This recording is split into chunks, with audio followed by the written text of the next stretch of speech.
Hello दोस्तों, कैसे हो आप सब। मैं उम्मीद करता हूं आप सब अच्छे होंगे। एक बड़ी न्यूज़ निकल के आ रही है। डोनाल्ड ट्रंप ने ईरान के साथ में इनडेफिनेट टाइम तक सीज फायर अनाउंस कर दिया है। यानी कि डोनाल्ड ट्रंप भी ऐसा लगता है अब नहीं चाहते हैं कि ये लड़ाई आगे बढ़े और यहाँ पे ग्लोबल हालात और ख़राब हों। लेकिन उन्होंने ये भी कहा है कि जो ब्लॉकेड है स्ट्रेट ऑफ हॉर्मुज में वो जारी रहेगा। जो ईरान के शिप्स हैं उसको आने जाने नहीं दिया जाएगा। लेकिन ओवरऑल देखते हैं, जैसे ही ये सीज फायर की अनाउंसमेंट आई, ग्लोबल मार्केट के अंदर, बिटकॉइन क्रिप्टो करेंसी मार्केट के अंदर एक रिकवरी देखने को मिल रही है। यहाँ पर ओवरऑल समझने की कोशिश करेंगे कि यार ये मैटर चल क्या रहा है, ईरान का क्या इसके ऊपर कहना है, डोनाल्ड ट्रंप यहाँ पे लगातार अपनी क्या स्टेटमेंट दे रहे हैं। कल रात तक तो ये था कि भैया वेंसडे, आज के दिन तक अगर डील नहीं हुई तो ईरान के ऊपर अमेरिका जो है कुछ और दोबारा से बड़ा कांड कर सकता है। और सुबह आते आते आपको पता ही है, डोनाल्ड ट्रंप ने कहा है कि भैया हमने पाकिस्तान के जो लीडर्स हैं उनके कहने पर हमने ये सीज़ फायर जो है एक्सटेंड किया है। लेकिन ईरान कुछ और ही समझ रहा है इस बात को। तो थोड़ा सा डिटेल में बात करेंगे, लेकिन ओवरऑल इसका मार्केट पे अभी क्या इम्पैक्ट पड़ रहा है और बिटकॉइन और क्रिप्टो करेंसी के अंदर हम क्या एक्सपेक्ट कर सकते हैं।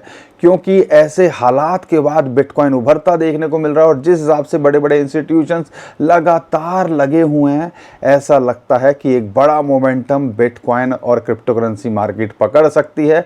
बिटकॉइन की डोमिनेंस ऑलरेडी 60% से ऊपर चल रही है। तो ओवरऑल समझने की कोशिश करेंगे दोस्तों। सिचुएशन कैसी भी हो, बुरे हालात हो अच्छे हालात हो, हम तो आपके साथ में यहाँ पे अप टू डेट रखने की कोशिश कर ही रहे हैं।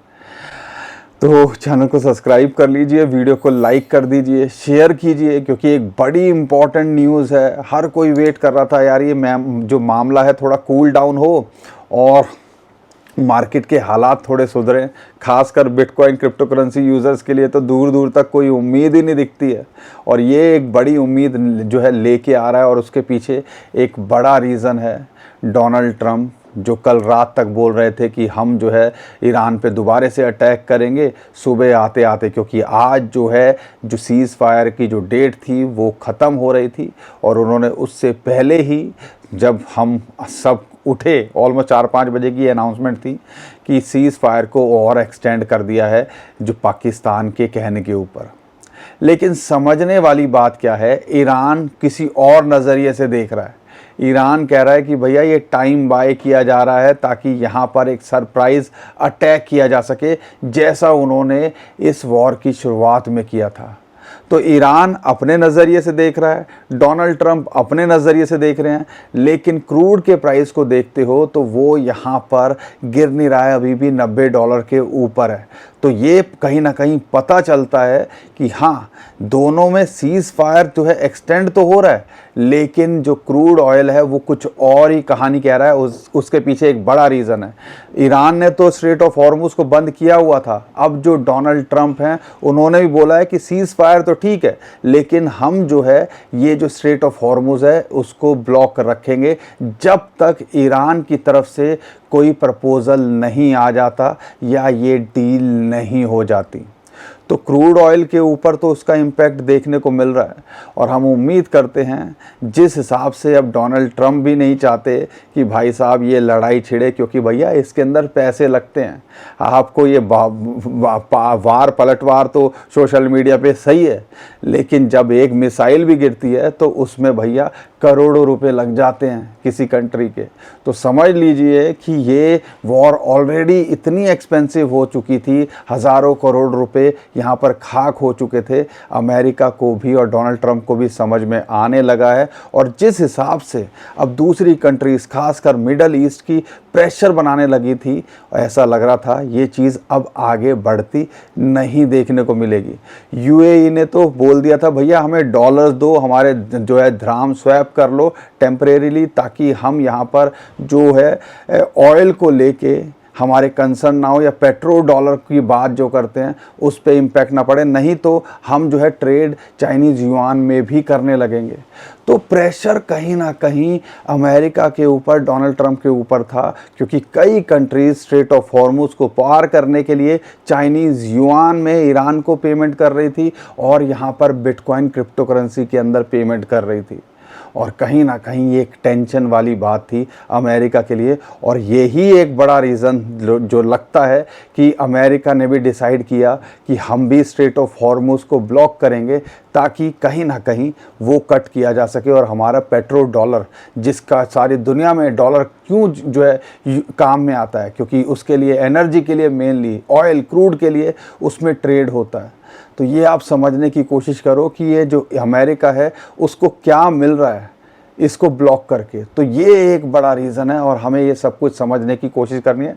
बड़े लेवल का गेम है, लेकिन हमें एक बात पता है, जब भी हालात सुधरते हैं मार्केट एक बड़ी रिकवरी दिखाती है, और वही कुछ अभी बिटकॉइन और क्रिप्टो करेंसी मार्केट के अंदर देखने को मिल रहा है। अगर बिटकॉइन की बात करते हैं तो लगातार ये सिग्नल मिलने शुरू हो गए थे कि बिटकॉइन के ETF, जिनकी वजह से एक बड़ा प्रेशर था, बिटकॉइन $1.25 से ऑलरेडी जो है नीचे आ चुका था $60,000 पे। अब वही जो है एक मोमेंटम बनाते देखने को मिल रहे हैं। अगर आप डाटा को देखते हो तो पिछले 10-12 दिनों के अंदर एक ही दिन है जब इन्होंने सेलिंग करी, नहीं तो जैसे भी हालात थे लगातार जो है यहाँ पर बिटकॉइन के ETF के अंदर बाइंग देखने को मिल रही थी और हज़ारों करोड़ रुपए का इनफ्लो देखने को मिल रहा था।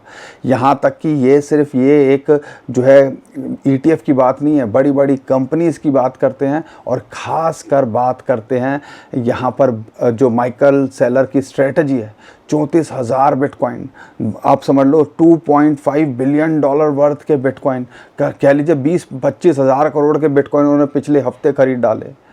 तो यार ये भी चल रहा है, तो कहीं ना कहीं ये कॉन्फिडेंस तो आता है, और इस इंसान को देख के लगता है कि भैया कुछ भी हो बिटकॉइन यहाँ जाने वाला कहीं भी नहीं है। क्यों? क्योंकि सारी दुनिया के अंदर हालात ख़राब थे, लेकिन ये भाई साहब फिर भी कह रहे थे 60,000 पे मैं ख़रीदूँगा, आज भी लगातार ख़रीद रहे हैं। और उनकी एवरेज, अब अच्छी बात क्या है, जो एक बार लगने लगा था कि बिलियंस ऑफ डॉलर के नुकसान में है, उनकी एवरेज $75,000-76,000 पे आ रही थी, और वो जो है $60,000 पे जाने के बाद जब हमारी दिल की धड़कनें बढ़ रही होंगी, और जो लाखों बिटकॉइन लेके बैठे हुए हैं उनकी क्या हालत रही होगी, तो ये आप समझिएगा। और फाइनली अब $77,000-78,000 पे बिटकॉइन दोबारा आ गया है, तो ये दोबारा से प्रॉफिट में आ गए। ये पावर होती है एवरेज करने की, डॉलर कॉस्ट एवरेजिंग की।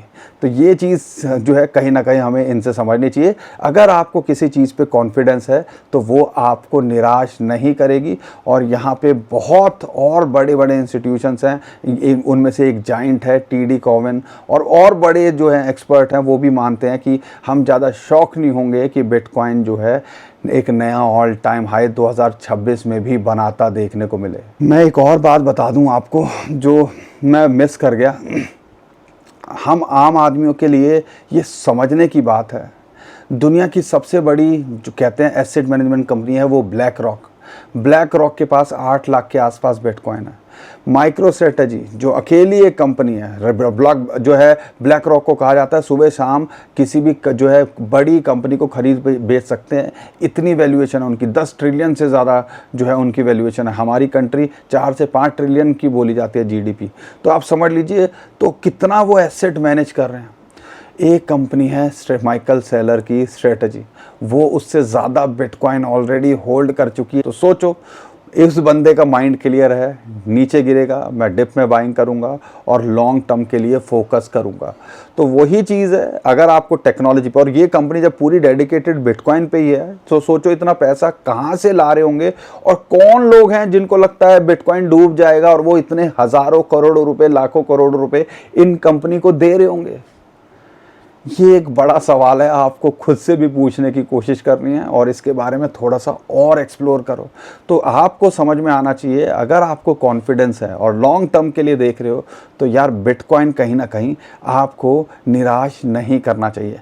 लेकिन वही बात है, ये ईरान अमेरिका की बात अभी जो है सीज़ फायर पे है, और सरप्राइज़ कुछ कांड कर दिया जो आप कह नहीं सकते वो कर भी सकते हैं, तो फिर मार्केट के अंदर एक पैनिक देखने को मिलेगा। तो ये चीज़ के लिए थोड़ा सा हमें सावधान रहने की कोशिश करनी है। बाकी जैसे हालात हैं, जो बड़ा मौका बिटकॉइन क्रिप्टो करेंसी ने दिया वो आपको सालों में मिलता है, लेकिन वही चीज़ है कि वो जो सालों का मौका है कई बार जब हाथ से निकल जाता है तब हम उस चीज़ को रियलाइज़ करते हैं। यहाँ पर डोनाल्ड ट्रंप को लेके एक और बात बोली जा रही है। भैया बीबीसी की जो रिपोर्ट निकल के आई है वो तो शॉक कर रही है कि जब भी डोनाल्ड ट्रंप ईरान को लेके कोई अनाउंसमेंट करने वाले होते हैं उससे पहले ही यहाँ पर कुछ बड़े ट्रेड लिए जाते हैं। यानी कि इनसाइडर ट्रेडिंग के लिए भी एक सवाल उठने लगा है कि भाई पैसा ये खुद ही तो नहीं कमा रहे हैं, या यहाँ पे इनके जो जान पहचान के या वो न्यूज़ मिल कैसे रही है कि बड़ी पोजीशन बन जाती है क्रूड के अंदर और फिर जो है जैसे ही कुछ बात होती है तो वो डंप कर देते हैं। तो मतलब पैसा कमाया जा रहा है और हम आम आदमी क्या सोच रहे हैं, यार मार्केट थोड़ी रिकवरी करे और हम यहाँ कुछ कर पाएँ। तो समझ में आता है कि भैया ये बड़े लोगों का खेल आम आदमी के बस की नहीं है और आम आदमी हमेशा यहाँ लूटा पीटा महसूस करेगा, प्रोवाइडेड वो थोड़ी समझदारी से ना करे, स्टॉप लॉस ना लगा के करे और साथ के साथ में थोड़ा लंबा विजन ना लेके चले। अब यहाँ पर बिटकॉइन का क्या लगता है थोड़ा सा समझने की कोशिश करते हैं। एक इम्पॉर्टेंट सपोर्ट मिली 100 डे मूविंग एवरेज की, यहाँ तक आया $74,000 हिट किया, यहाँ से बाउंस बैक करता देखने को मिल रहा है। इसका अगला जो रेजिस्टेंस है वो है चैनल का टॉप, कह लीजिए 80,000, एक साइकोलॉजिकल भी है। अगर उसको पार करता है तो फिर ये $85,000 जहाँ पे एक बड़ी इसको रेजिस्टेंस है। और आप कह लीजिए माइनर्स की कॉस्ट जो एवरेज कॉस्ट है, मैं लगातार हर वीडियो में आपको ये बताने की कोशिश कर रहा हूँ कि इसको देर सवेर में यहाँ पे आना ही पड़ेगा अगर हम चाहते हैं माइनर सरवाइव करें या ये ब्लॉकचेन रन करती रहे। और आपको ये बात समझ में आनी चाहिए और अब समझता हूँ कि ये रियलाइज़ होने लगा होगा कि मैं ये बात क्यों बोल रहा था, क्योंकि बिटकॉइन को तो कुछ दिन या कुछ महीने चाहिए सब कुछ गेम चेंज करने के लिए, यार हमें लुटा पीटा देखने के लिए। बट वही है, सही टाइम पे सही चीज़ करने वाले यहाँ पर ज़्यादातर अच्छा कर जाते हैं।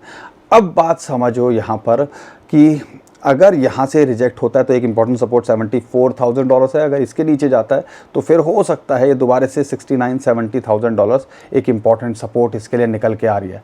अब यहाँ पर सिर्फ बिटकॉइन के लिए बात करें तो लगता है कि हाँ यार देर सवेर में रिकवरी हो जाएगी, लेकिन ऑल्ट कॉइन्स को देखते हैं तो धज्जियाँ उड़ी लगती हैं। लेकिन मैं आपको एक एग्ज़ाम्पल देता हूँ, जो बहुत सारे कॉमन जो कॉइन्स हैं, जैसे कि अगर आप चेन लिंक की बात करते हैं या यहाँ पर आप बात करते हो नियर प्रोटोकॉल की, एआई से नरेटिव, अगर आप देखते हो 2021 में ये जो है $18, $19, $20 तक पहुँच गया था। उसके बाद ये $1 के नीचे आया था, $1 से दोबारे ऑल टाइम हाई तो नहीं लगाया लेकिन $8 तक गया था। तो यानी कि अगर उसको देखते हैं तो 8 गुना तक ये गया था।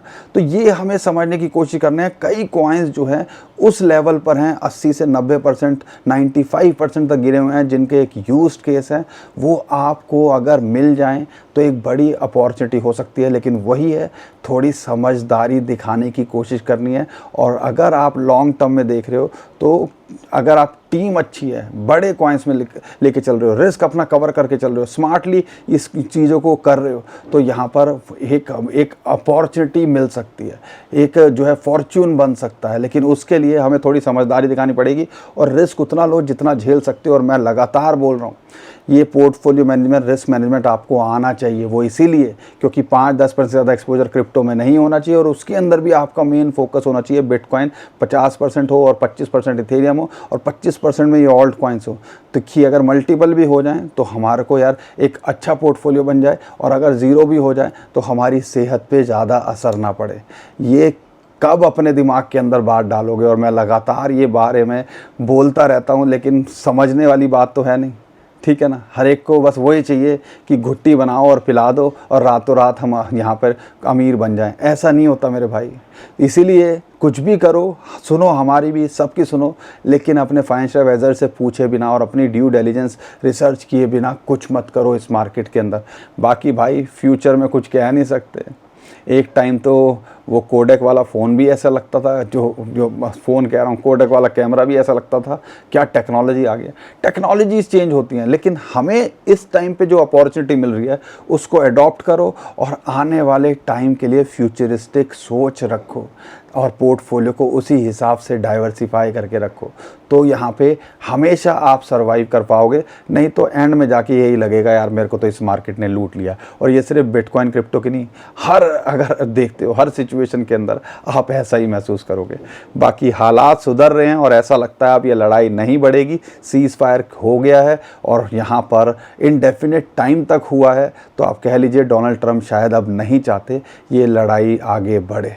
बाकी अगर ऑल्ट कॉइन्स की बात करते हैं, बड़े कॉइन्स कई अपॉर्चुनिटी दे रहे हैं, डिप के अंदर हैं, अपने 80-80 90% गिरे हुए हैं, उन पे फोकस कर सकते हो। अगर इथेरियम की बात करता हूँ, एक इंपॉर्टेंट रेजिस्टेंस है 2400 से $2500, अगर उसको पार करता है तो आने वाले टाइम के अंदर ये भी आपको एक बड़ी अपॉर्चुनिटी देखने को मिल सकता है। और बिटकॉइन अगर अच्छा करेगा तो इथेरियम भी अगर इस रेजिस्टेंस को पार करता है तो $3000 दोबारा जाता देखने को मिल सकता है। और अगर सोलाना की बात करते हैं, 90 डॉलर के आसपास इसको एक रेजिस्टेंस है, अगर उसके पार जाता है तो ये $104 इसका अगला टारगेट $100 के पार हो सकता है। बाकी लॉन्ग टर्म में ये कॉइन्स को देख रहे हो तो ऐसा लगता है कि ये पूरा पोटेंशियल रखते हैं अपने नए ऑल टाइम हाई को बनाने का। बाकी आज की सिचुएशन में किसी को बोलोगे कि ऑल टाइम हाई बनाने का, ओ भाई मेरा पोर्टफोलियो ही रिकवर करवा दे, वही काफ़ी है।